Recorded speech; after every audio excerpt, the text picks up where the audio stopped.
Welcome to the deep dive. We've got some really interesting source material today. We do. It's excerpts from something called The Weight of the Weight. Right, specifically episode 7, which has this title, The Release That Reverberates. Yeah, quite evocative. Definitely.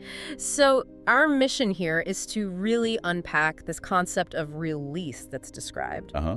What it feels like, what the source claims its scope is, and, how you're supposed to navigate it after waiting. Exactly. It raises that question, doesn't it? Have you ever felt like you're just stuck in a long season of waiting, maybe tension? Sure.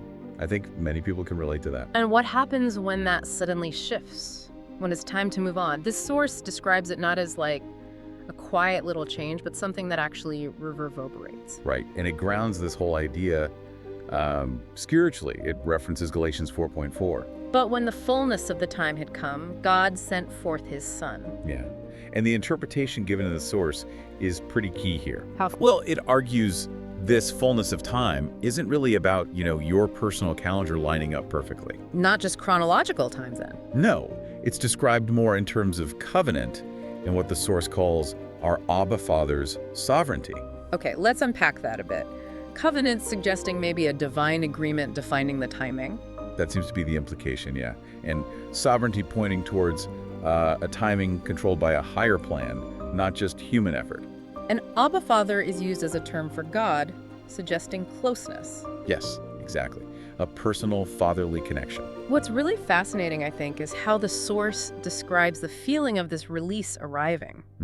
It's very atmospheric. It talks about feeling the wind shift almost. Yeah, like something unseen but undeniable. You just know the atmosphere has changed. And it's not shy about arriving, according to this material. No, definitely not. It uses strong language. It doesn't knock. It announces. Heaven doesn't whisper, it reverberates. Wow. It even says it shakes the gate open and summons the one who waited well. That phrase, waited well, suggests the waiting itself was an active preparation, perhaps. That seems right. And a big point is made that in this moment, you don't need to strive anymore. Right. No begging, no frantic strategizing, no trying to manipulate things. Because the source claims you are fashioned for this moment, like the waiting built you for it.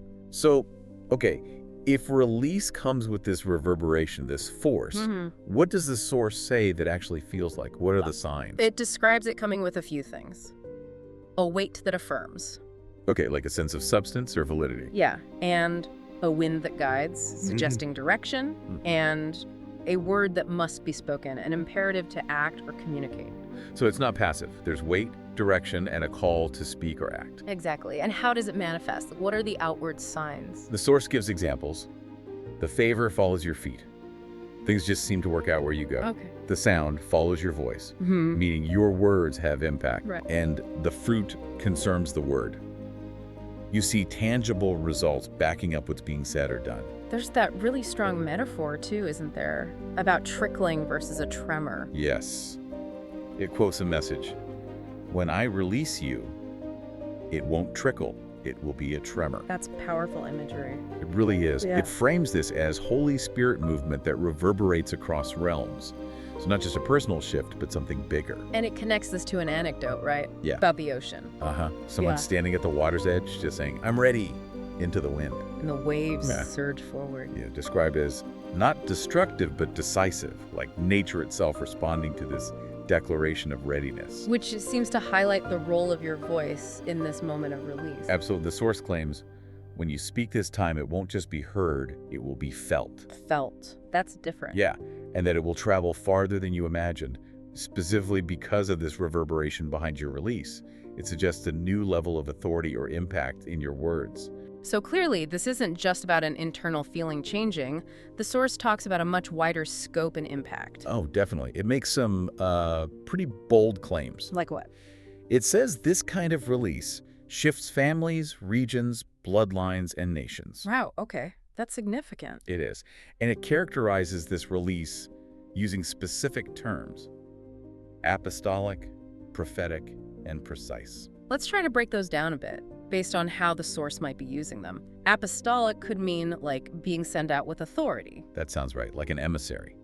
And prophetic likely means speaking with divine insight or declaring what's coming. And precise, targeted, perfectly timed. Exactly. So it's painting a picture of a divinely authorized, really far-reaching, and specifically aimed moment of change. That definitely takes it beyond just a personal breakthrough. So what specific changes happen when the wait ends, as the source puts it, when this release starts? Okay, several things are highlighted. First, your voice has weight. It says you no longer echo, you establish. Your words aren't just repeating things, they're actually creating or confirming something new. That's a big shift, from echoing to establishing. What else? Movement changes. You move differently. How so? Not with striving, but with spirit-led strategy. You move in rhythm. So, less forceful effort, more guided flow. Following an inner sense of timing. That seems to be the idea. Less pushing, more aligning, perhaps? And vision gets clearer, too. Yes. God connects dots that didn't make sense in the delay. Things from the waiting period suddenly click into place. And your purpose or assignment expands. Right. What was personal now becomes generational. The impact widens. Is there a public element to this as well? There is. The source says, heaven confirms it publicly. Okay. And it draws that parallel to Jesus hearing, "This is my beloved Son," before his public ministry really kicked off. So a shift in status. A big one. You're no longer begging to be seen. You are being commissioned to be sent. It's a move from seeking validation to receiving a clear mandate. That's quite a transformation described there. But the source does acknowledge that stepping into this might be hard for some people, right? Absolutely. It addresses those who might be afraid to embrace release. Why might someone be afraid? Well, maybe you got comfortable in the cave, comfortable in the struggle. Uh-huh. And the idea of stepping out into the crowd feels foreign. Or maybe you just survived the wait so long that you kind of forgot there would be a walkout moment. Yeah. You adapted so much to the waiting, the release feels unsettling. That makes sense. Getting used to hardship is a real thing. What's the counter message in the source? It's pretty direct.